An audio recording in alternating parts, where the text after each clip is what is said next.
акысыз бекер берилди. Троллейбустун сырткары мамачалары, столбалары, зымдары, бүт шаймен запчасттары менен алдык.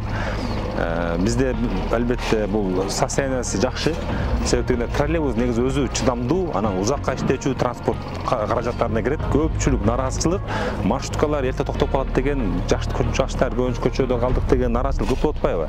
А биз деген муну Ош шаарын колесовой кылып туруп, азыр кудай жакын күндөрү проекти бүтүп калса, западный жака 3-чү линияны курабыз өз күчүбүз менен. Ошо келген столбалар, зымдардын негизинде азыр мэрибиз Бактыбек Жеңишбекович да кичине каражат бөлүп берип атат. Ошол менен биз кудай буйрса ушул жылдын акырына чейин эле 3-чү линияны курсак, ошондо западныйдагы кошулуп калат дагы, ошондо Ош шаары колесовой калат. Эч ким мындай көчөдө калбайт. Булар троллейбустар кечки 10-11ге чейин каттасак да өзүн актай турган каражатта. Ошон үчүн 2009 жылдан баштап 2017 жылга чейинки жаңы троллейбустар